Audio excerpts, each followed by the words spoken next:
సాయి గారు సార్ ఇది కాస్త ఓపెన్ గా మాట్లాడుకున్నాం సార్. ఇది రా అన్ఫిల్టర్డ్ దీని పేరు అంటే ఏ ప్రశ్న కూడా అడగడానికి ఆ స్వేచ్ఛ మీరు ఇచ్చారు చెప్పచ్చు కాబట్టి కొంచెం ఓపెన్ గా మాట్లాడుకుంటాం సార్. 151 మంది ఎమ్మెల్యేలు గెలిచారు సార్. ఈ 151 మంది ఎమ్మెల్యేలకు అవసరమైనప్పుడల్లా సీఎం అపాయింట్మెంట్ దొరుకుతుందా సార్? కాస్త మనసు మీద చేపెట్టుకుని చెప్పండి సార్ ఆ విషయం. ఎన్నిసార్లు ఈ 5 years లో 151 మందికి కూడా అపాయింట్మెంట్ దొరికింది, ఇన్నిసార్లు దొరికింది అని చెప్పడానికి? ఒక్కొక్కరు 10 సార్లు 15 సార్లు అసెంబ్లీ ఉన్నప్పుడైతే రోజంతా కలుస్తూనే ఉంటారు. నేను అడుగుతాను, నేను ఒకటి జాఫర్, నువ్వు ఒకప్పుడు జాఫర్ రిపోర్టర్ గా ఉన్న జాఫర్ కు ఇప్పుడు ఒక దీన్ని నడుపుతున్నావు, ఒక టీం ఉంటుంది, నువ్వు ఎంతమందికి ఎప్పుడు అందుబాటులో ఉంటున్నావు, ఎంతమందికి ఎక్కడ తీస్తున్నావు, నీ దీన్ని బట్టి అవకాశాన్ని బట్టి చేస్తుంటావు. ఒక్కటే దీనికి గీటురాయి పెట్టుకోవాల్సింది, ఆ పార్టీ ఎట్లుంది, ఇంటాక్ట్ గా ఉందా, కంట్రోల్లో నడుస్తుందా, ఆయన వాళ్ళకు అందుబాటులో ఉండడం అనేది ఏ పద్ధతిలో ఉంటాడు అనేది తనకున్న పరిమితులను బట్టి తనకున్న అవకాశాలను బట్టి డిసైడ్ చేసుకోవచ్చు. కానీ ఒకటైతే చెప్పగలను, అటెండెన్స్ రిజిస్టర్ మెయింటైన్ చేయగల కానీ అక్కడ ఉంటాయి సీఎంఓలో. మీకు కావాలంటే నేను ఎప్పుడన్నా చూపిస్తాను. రాజశేఖర రెడ్డి గారి వ్యవహార శైలిని మీరు చూసింటారు, ఒక జర్నలిస్ట్ గా చూసింటారు. ప్రభుత్వంలో ఈరోజు కీలకమైన పదవులు ఉంటూ మీరు ఈరోజు జగన్మోహన్ రెడ్డి గారి దగ్గర తీశారు. ఆ ఇద్దరి గురించి తేడా ఏంటి అంటే ఏం చెప్పగలుగుతారు ఒక్క మాటలో? ఆయన రాజశేఖర రెడ్డి గారు ప్లాన్డ్ దీనికంటే కూడా అప్పటికప్పుడు స్పందించే ప్రతిస్పందన సిచ్యువేషన్ బట్టి చేసుకుంటూ పోయేవాళ్ళం. ఈయనేమో ప్రతిదీ ఈరోజు ఒక మాట మాట్లాడాలన్నా జగన్మోహన్ రెడ్డి గారు ఆచితూచి మాట్లాడతారు. ఎందుకంటే నెక్స్ట్ 5 years తర్వాత ఎవరన్నా అడిగినా కూడా దానికి నేను సమాధానం ఇవ్వాల్సి ఉంటుంది అనే ఉద్దేశంతో జాగ్రత్తగా మాట్లాడతాను. పబ్లిక్ దీనికి సంబంధించిన వీఆర్ ఆన్సరబుల్ టు 5 crores వీటికి సంబంధించి. కాబట్టి ఒక పార్టీ అధినేతగా నేను ఎట్లా మూవ్ కావాలనే దాంట్లో చాలా ఆచితూచి వ్యవహరిస్తారు. మిగిలిన వాటిలో కూడా ఒక కమిట్మెంట్ ఏదైనా ఇస్తే దాన్ని ఇది కాకూడదు, ఆచితూచి మాట్లాడాలనేది ఈయనకుంటుంది. అది వాస్తవం సార్. ఇప్పుడు తీసుకుంటే ఒకే పార్టీలోనే మీరు తీసుకుంటే ఇప్పుడు ఒక నియోజకవర్గంలో కంటిన్యూ కావాలి, ఎందుకంటే మధ్యలో అయితే ఇబ్బంది వస్తుంది, దాని వేరే మీనింగ్ వస్తుంది. ఆ రోజు ఆయన ఉన్న పరిస్థితి తను డిఫరెంట్ ఫేజెస్ దాటుకుంటూ వచ్చినందువల్ల ప్రతిదీ హిస్టరీలో కలిసిపోతే ఫైనల్ వచ్చేసరికి ఒక ఎవాల్వ్డ్ రాజశేఖర రెడ్డి గారు, అందులోనూ ఆయన మాటల్లోనే చెప్పాలంటే పాదయాత్ర తర్వాత వచ్చిన రాజశేఖర రెడ్డి గారు, డిఫరెంట్ రాజశేఖర రెడ్డి గారు వచ్చారు. ఈ బాధ్యత మొత్తం తండ్రి హఠాత్తుగా చనిపోవడంతో జగన్మోహన్ రెడ్డి గారి మీద సడన్ గా పడింది.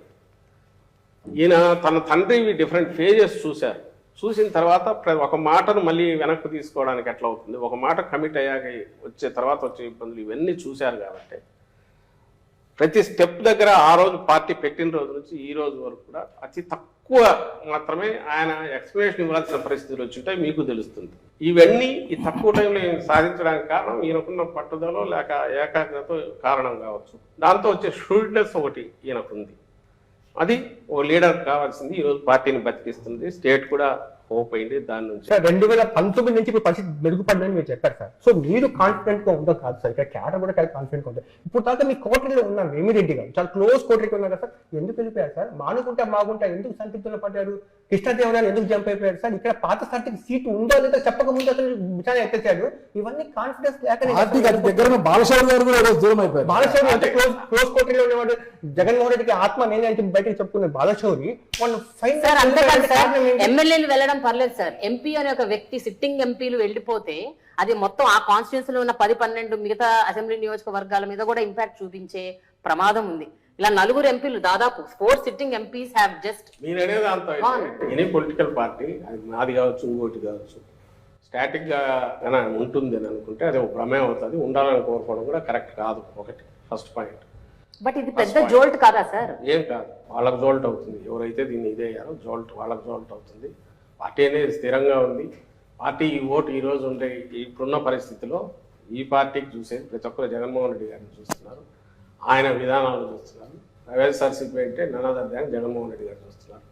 ఆయన సెలెక్ట్ చేసి ఆయన ఎంపిక చేసే ప్రక్రియలో పూర్తి డెమోక్రటిక్గా అక్కడ ఏరియా అవసరాలను పొలిటికల్ వీటిని దృష్టిలో పెట్టుకొని చేస్తున్న క్యాండిడేట్స్ ఉన్నారో వాళ్ళు గెలుస్తారు. ఎవరైతే ఈ జర్నీలో కొత్తగా వచ్చేవాళ్ళు కావచ్చు, ఉన్న వాళ్ళను ఎవరైనా మేము మార్చాల్సినప్పుడు వాళ్ళు హర్ట్ అయ్యి కొంత డెసిషన్స్ తీసుకోవచ్చు. అల్టిమేట్గా ఈ రెండు any political party cannot be A static one. ఉంటే అది స్టాగ్నేట్ అయిపోతుంది. వచ్చేవాళ్ళు వాళ్ళు స్వచ్ఛందంగా వచ్చేవాళ్ళు వాళ్ళు వస్తుంటారు, హర్ట్ అయిన వాళ్ళు ఇంకో ప్రయత్నం చేస్తుంటారు, ఇంకొక లేదా అట్లాగే ఉండి లీడర్ మీద హోప్తో ఉండేవాళ్ళు ఉంటారు. అల్టిమేట్ డిసైడ్ చేయాల్సింది, డెసిషన్ తీసుకునేది, దాని ఫేట్ డిసైడ్ చేసేది కింద పబ్లిక్ ఎవరైతే ఉన్నారో వాళ్ళు మాకు పాజిటివ్గా డిసైడ్ చేస్తున్నారు. కాబట్టి మేము ఈ స్థితిలో ఉన్నాము. అలాంటి పరిస్థితి లేదు కాబట్టి ఓ మూక మందలాగా వచ్చి జనసేన వాళ్ళు అట్లా పక్కకి వెళ్ళిపోవడమో, లేదా ఓ సత్రంలో 2 రోజులు ఉండిపోయినట్టు, షెల్టర్ కోసం ఉండిపోయినట్టు టీడీపీ వాళ్ళు బీజేపీలో ఉండి రేపు మళ్ళీ ఇక్కడికి రావచ్చు, అవి జరుగుతున్నాయి. అలాగే ఇప్పుడు వాళ్ళు టికెట్లు చేస్తున్నప్పుడు అక్కడ కూడా ఇలాంటివి జరిగే అవకాశం ఉంటుంది. ఆల్రెడీ మా డోర్ నాక్ చేస్తున్నారు, ఫోన్లు వస్తున్నాయి, మేము వస్తామని. వాళ్ళని అందరినీ ఎక్కడ అకామిడేట్ చేయలేము కాబట్టి మేము కూడా పెద్దంత రిలక్టెంట్గా ఉన్నాం. మా కాన్ఫిడెన్స్ వచ్చేది వీటన్నిటి నుంచి. వీఆర్ నాట్ నీజర్ రియాక్షన్స్ మా దగ్గర ఉండవు. మీరు ప్రజా అవసరాలు సలహాదారు, ప్రభుత్వానికి ఒక సలహాదారు, ప్రజా అవసరాలు, పార్టీకి అయితే ప్రధాన కార్యదర్శి అనుకుంటారు. ఇప్పుడు ప్రభుత్వం తీసుకునే ప్రతి విధానపరమైన అంశాల్లో కావచ్చు, ప్రభుత్వ అంశాల్లో కావచ్చు, మీరు ఎక్కువ ఫోకస్ అవుతుంటారు, ప్రతిదీ మీరే అడ్రస్ చేస్తుంటారు అనమాట. అంతగా ఇంట్రెస్ట్ ఉంటే ఒక ఎమ్మెల్సీ తీసుకొని మంత్రి పదవి తీసుకొని కూర్చోవచ్చు కదా. అలా కాకుండా సజ్జల సకల అనే ఒక ప్రాస ఎందుకు తీసుకురావాలంటున్నాను సార్? ఈ సకల అనేది వాళ్ళు వేసిన ముద్ర ఫస్ట్ థింగ్. రెండోది నేను చెప్తాను, వైఎస్ఆర్ కాంగ్రెస్ పార్టీ ఇంకో పార్టీ, అది రూలింగ్లో ఉన్నప్పుడు, ప్రభుత్వంలో అదే ఉన్నప్పుడు ఆ పార్టీ విధానాలే ప్రభుత్వ విధానాలు అవుతాయా, లేక తెలుగుదేశం విధానాలు ప్రభుత్వ విధానాలు అవుతాయా? వైఎస్ఆర్ కాంగ్రెస్ పార్టీ విధానాలే ప్రభుత్వ విధానాలు అవుతాయి, అంతే కదా. ఒక పార్టీ నాయకుడిగా, సీనియర్ నాయకులుగా ఉన్న వాళ్ళము, ఫస్ట్ నుంచి ఉన్న వాళ్ళు, విధానాల గురించి తెలిసిన వాళ్ళు, వాటిని ఎక్స్ప్లెయిన్ చేసినప్పుడు దే ఆర్ అథారిటేటివ్.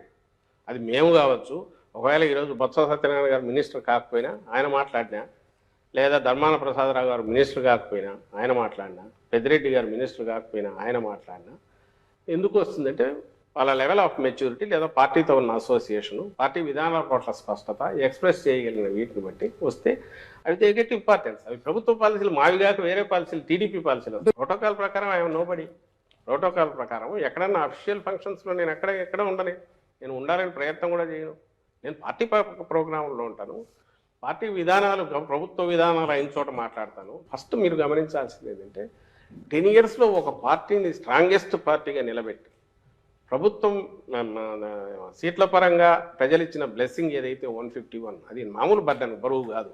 అది పవర్ ఎంతనో బరువు కూడా అంతే. 101 సీట్లు గెలిపించారంటే ఎంటైర్ స్టేట్ అంత హోప్స్ పెట్టుకుందని, వీటిని డెలివర్ చేయడానికి ఆయన రౌండ్ ది క్లాక్ ఫోకస్ పెట్టి పని చేయకుండా అయితే అసాధ్యం.